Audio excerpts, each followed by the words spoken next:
This podcast is made possible through listener contributions to the ETV Endowment of South Carolina. And the Florence County Museum, announcing Fighters for Freedom, William H. Johnson Picturing Justice, organized by the Smithsonian American Art Museum with support from Art Bridges. Johnson's evocative work is on view now through August 10th. FlocoMuseum.org. From South Carolina Public Radio, this is Walter Edgar's Journal.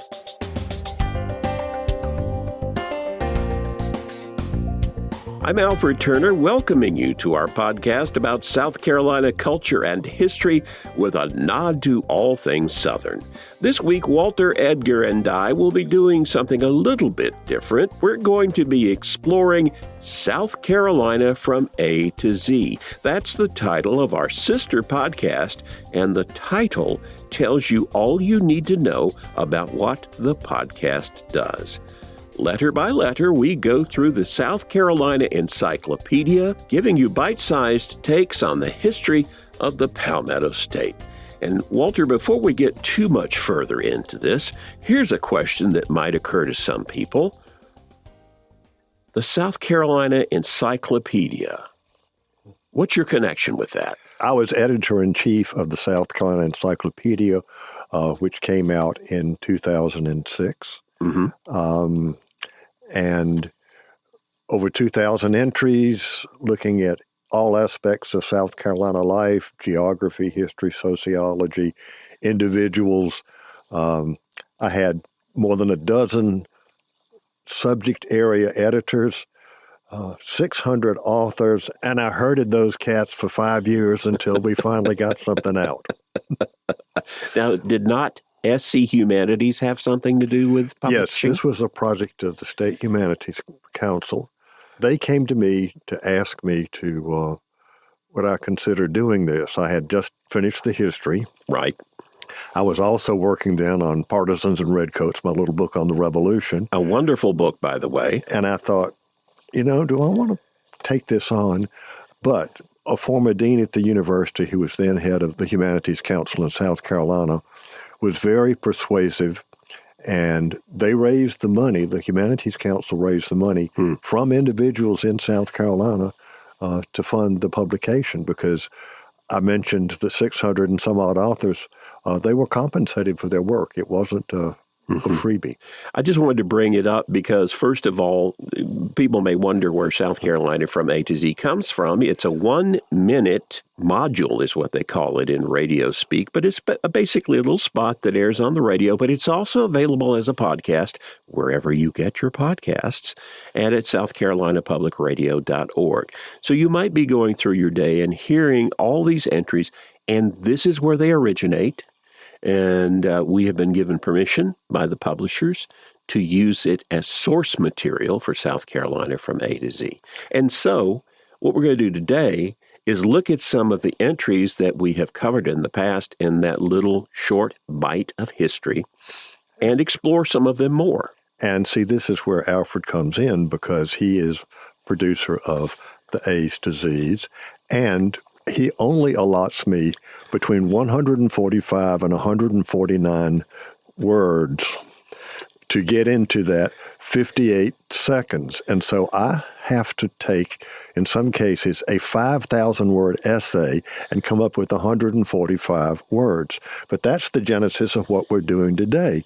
Sometimes there's a lot more to the story than you can say in 145 words. Can you tell this is a well-rehearsed refrain?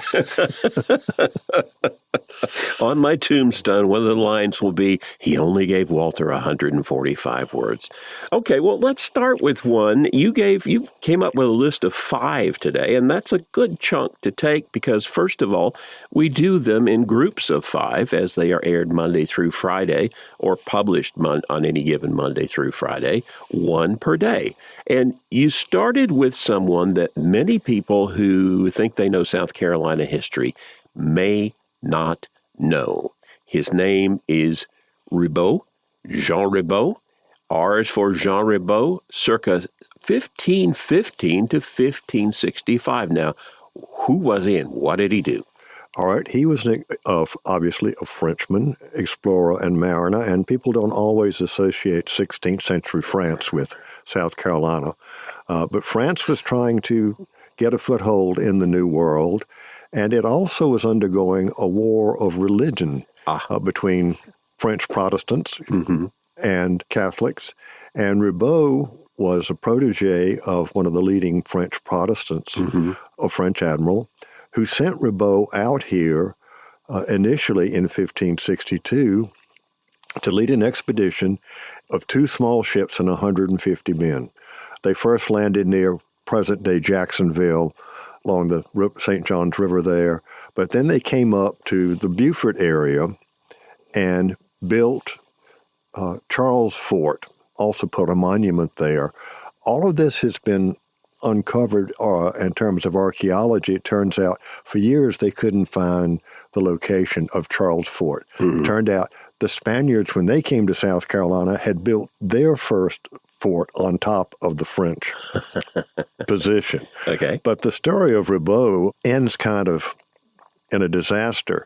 He left his force here in Charles Fort in South Carolina. And this was about what year? This was in 1562. Okay. He goes home. He plans to send back a relief expedition to the folks here. That can't happen. The wars of religion are going on. And the folks who were in South Carolina eventually abandoned. They build a ship and they sail back to Europe. They build a ship. Yeah, not a very big one, obviously. I was going to say, and using hand tools and felling their own trees, etc. And they are captured by the English on the way back. They had already resorted to eating shoe leather and drinking their own urine in order to remain alive. They were considered pirates, and they were jailed in England. Wow. That's part of the story of Ribault. But in 1565, he is given ship and a large force to reinforce a new French settlement at Fort Caroline on the St. Johns River in what's now Florida. Well, the Spaniards get word that there are Frenchmen here, and they're not getting along back in Europe. And so a Spanish force inflicts a crushing defeat on the French. Now, the French have their Fort Caroline.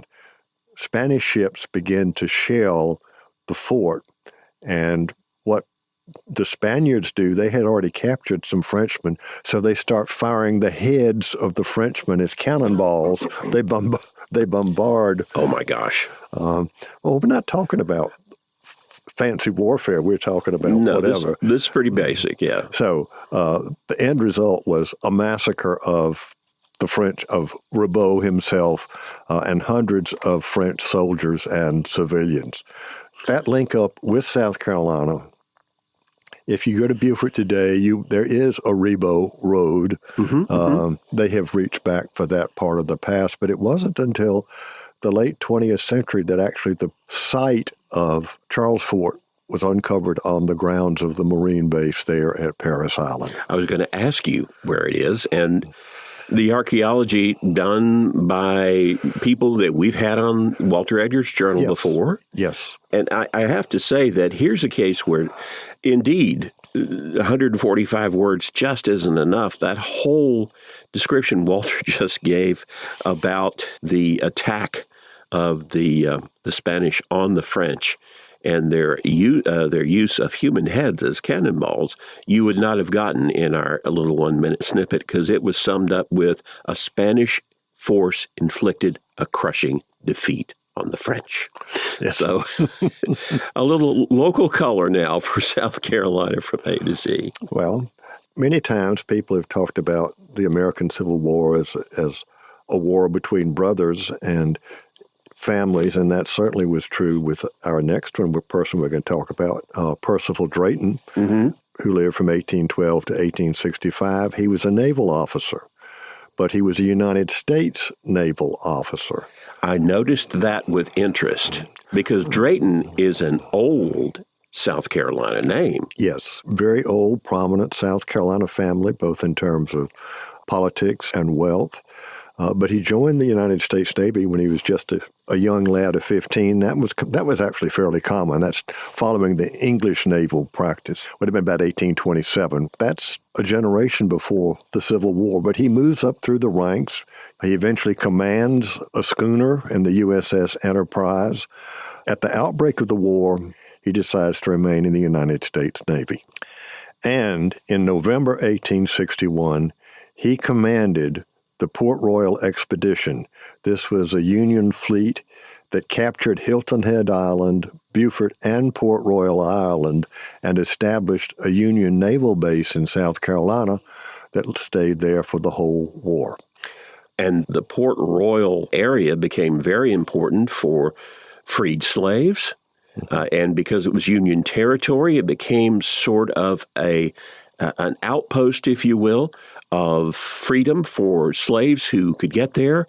And the Union, mostly through volunteers from the North, am I correct, began to establish efforts to educate these people, most of whom could not read and write. It was called the Port Royal Experiment. The Port Royal Experiment. Drayton's brother was a Confederate Army officer. Right. So now, Drayton probably is remembered today by Civil War history buffs as the commander of Admiral David Farragut's flagship, the USS Hartford, at the Battle of Mobile Bay. And it was to Drayton that Farragut said, "Damn the torpedoes, full speed ahead." Yes. I remember ninth grade history and my teacher thundering out that phrase when she was talking about the Battle of Mobile Bay. This would have been around 1969-70. I was in school a little bit before you, but young boys in the South didn't curse. Right. Weren't supposed to curse. But you could quote that phrase. You could also refer to "damn Yankees." Yes. So those were allowed. Those were allowed. Those were allowed. Okay. Well, let's move on. We're going to go now to cuisine, which I think if you're going to talk about the South, the American South, you have to at some point talk about the food. And this is G is for greens. Yes. Probably nowhere else in the country have greens been so beloved as in the South. And the whole issue of how greens are cooked, how they're consumed, show the integration of culture over time. Because the greens that people use, turnips, collards, what have you, those are European imports. But then the method that they are cooked, and Alfred, I'm sure that your mother and grandmother did this, you've got a mess of greens, and she either puts a ham hock in it or sometimes bacon is used. Anyway, there's pork. And they are cooked and cooked and cooked. Yes. And cooked. The cooking of greens or any kind of vegetable, beans, what have you, with a piece of meat is a West African cooking tradition. That's not the way Europeans cook their greens. And we were talking about, you mentioned turnip greens, and I think you lumped collard greens in there with them as having come from England, but it's actually collards from West Africa? Collards came from Africa, you're right. Turnips came from England. And, of course, they're local greens. You can have poke salad if you want to. Yeah. There was that song back in the Tony Joe White. Yeah, poke salad. Poke salad Annie. But anyway, today, of course, collard greens have become sort of a New Year's Day tradition, not just for Southerners, white and black, but for a lot of Americans. And this is a part of Southern culture that's become national because collard greens are a dish. And no matter how you cook them, and I would recommend the way that we've talked about it, but if you go to the cookbooks of the different chefs we've had on the show, they're always a little bit different. Some people add a little bit of sugar, some think that's a heresy. Right. Some want them sliced and diced, others want the whole leaf. I mean, it varies. Cook them however you want to. But there's symbolism there. If you have collards on New Year's Day, that means you're going to get greenbacks, money, during the year. That's part of it. That's just one of the dishes that you have in a traditional South Carolina New Year's Day repast. The other would, of course, be rice and black-eyed peas. Yeah, or and not always just black-eyed peas, but in my household, it was always black-eyed peas. Actually, I think the earliest recipe is with sort of a pink pea, small peas. But any pea will do, and you have to have pork. Right. Ham, a pork roast, pork chop. That is the traditional dinner. Again, pork was a European import. Right. But the deep frying of meat, as in a pork chop, is a West African tradition. And pork, of course, because that would be the meat that was available to the enslaved West Africans who came here and the other enslaved Africans who came here.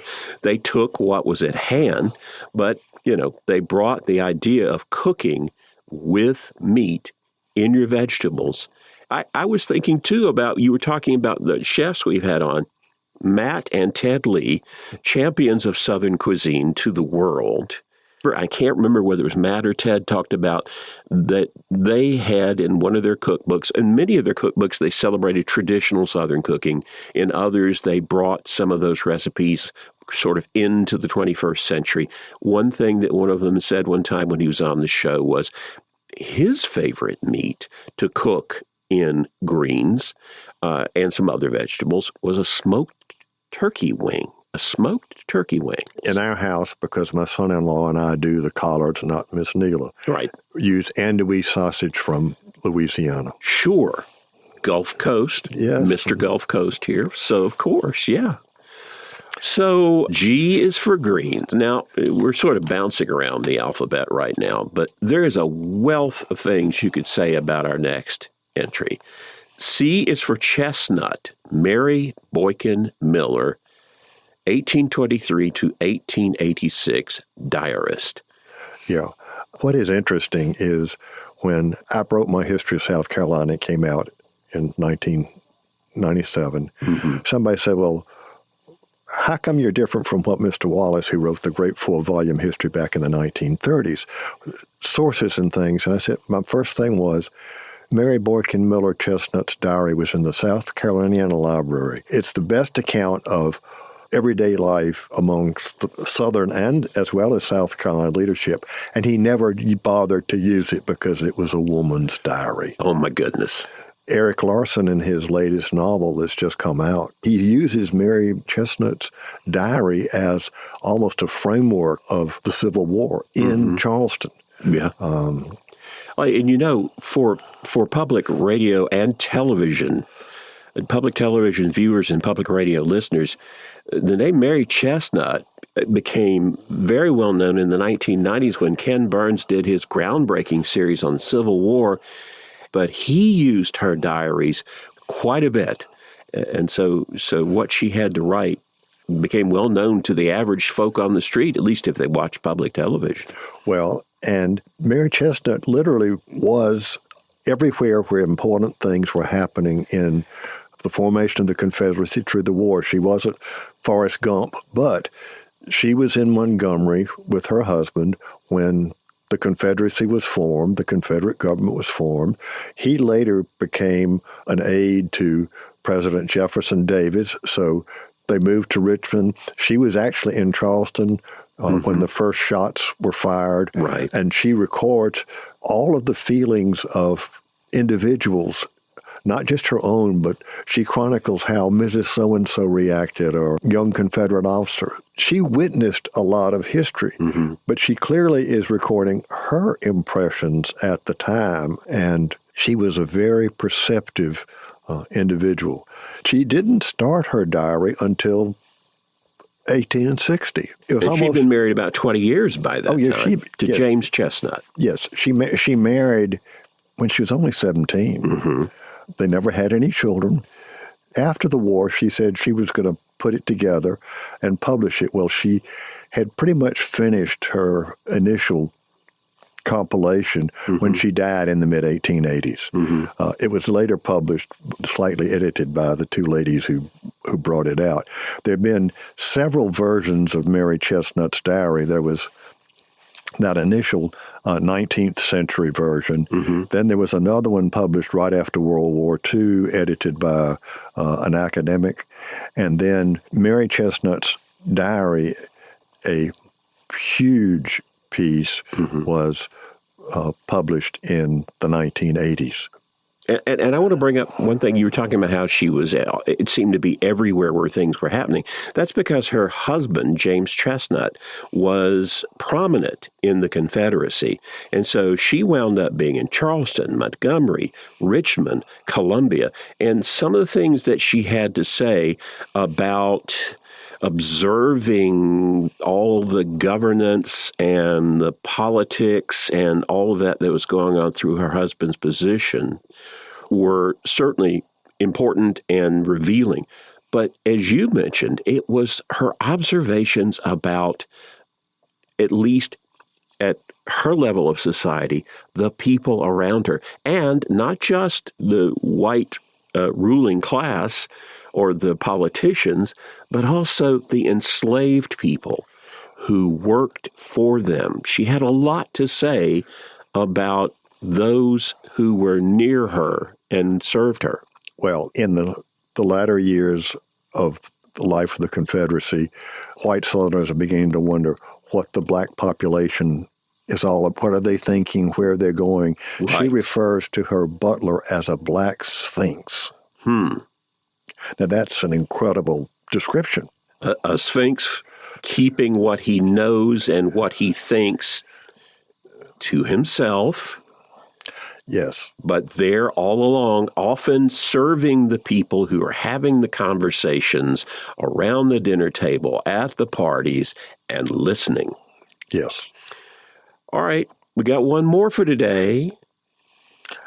Well, I'll let you set this one up. Well, J is for Jenkins, Daniel Joseph, circa 1862 to 1937. Businessman, clergyman, community leader. All right, stop right there. His dates: born around the start of or just after the start of the Civil War. In Barnwell District. Enslaved. He was born enslaved, yes. Died in 1937. What a span of history to have lived through. Well, and what he accomplished in not only the post-Civil War world, but the Jim Crow world, was incredible. As a young man, he moved to Arkansas, but then he came back to South Carolina, where he became a successful businessman. He had a lumber business. Right.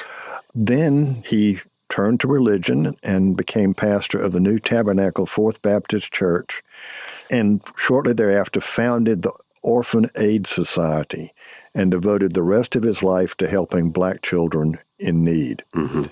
He established vocational programs to teach a trade, but in order to finance the orphanage, he created the Jenkins Orphanage Band, and that became wildly popular in the black and white communities. In fact, he traveled to Europe with the Jenkins Orphanage Band for Royal Command performances in the capitals of Europe. Yes. I mean, this is kind of astounding if you think about it. I mean, these are basically street kids. Yes. Rescued from the street, or would-be street kids if they hadn't wound up in the orphanage. What struck me about this were several things. One is there's a very similar story for one of the fathers of jazz, Louis Armstrong, because he wound up in an orphanage in New Orleans, was reared there, and that's where he learned to play the trumpet. That's where he learned to be a showman. And, of course, he literally is one of the founding fathers of jazz. Now, a lot of players graduated from the Jenkins Orphanage Band and went on to spread jazz throughout the culture. It was not just the music. You mentioned showmanship. Right. And Jenkins taught the young men, and the band was boys. Right. All boys. Incredible showmanship as well as musical talent. By the time he died, he had helped more than 5,000 young African-American South Carolinians either they'd gone through his orphanage or his farm that was associated with this orphanage, where those who were going to be in an agricultural setting. Mm-hmm. So in the Jim Crow world into which he was operating, this was an incredible accomplishment. You know, the University of South Carolina has a moving image archive, and you can find footage of the Jenkins Orphanage Band. Let's talk about one more thing. I read in the encyclopedia that when he first started doing his work to try to raise money to create this orphanage, he had some conflicts with the established, I guess you would call them the black elite in Charleston. Yes. And that took a while to get past. Well, because with showmanship, which included dancing as well as musical talent, the black elite in Charleston was very, very proper. Right. Very Victorian. Mm-hmm. And this was not the kind of image that the black elite wanted represented. Right. And he was a dark-skinned man as well. Well, that's color was a thing in the Charleston of those times amongst the black elite. That is part of the story as well. Yeah. But 5,000, what an impact. Well, quite an impact. And, that's why we're talking now, because it's a story that needs to be told beyond 145 words. Yes. Those damn 145 words. Well, that sort of wraps up our podcast for today, looking at South Carolina from A to Z, exploring some of those bite-sized bits of history that our companion podcast puts out 5 days a week. And we've had 5 of those entries to explore today and give you a little bit more. And of course, you can always find South Carolina from A to Z, as well as Walter Edgar's Journal, wherever you get your favorite podcast, but always, always at southcarolinapublicradio.org. Thanks for doing this, Walter. This has been a lot of fun. It has been. And yeah. We need to remind our listeners that many of the books discussed on the journal can be found as part of the Walter Edgar's Journal Book Nook section at all good books in Columbia, South Carolina, or may be available from your local bookstore. But sadly, the encyclopedia is out of print. Wow. It's only available where you could find out-of-print books. Well, also, I'm sure your local county library probably has a copy. And there is an online presence for the South Carolina Encyclopedia, too. When it was published, every county library got a copy, and every high school in South Carolina got a copy of the encyclopedia. Make good use of it, folks. Walter Edgar's Journal is a production of South Carolina Public Radio. And Walter Edgar has joined me, Alfred Turner, today. I'm the producer of the show, which is made possible by listener contributions to the ETV Endowment of South Carolina. And I always have to say, remember, particularly today, the views and opinions expressed on Walter Edgar's Journal are not necessarily those of South Carolina Public Radio. And Walter, time to say that sign-off phrase. We'll talk again soon.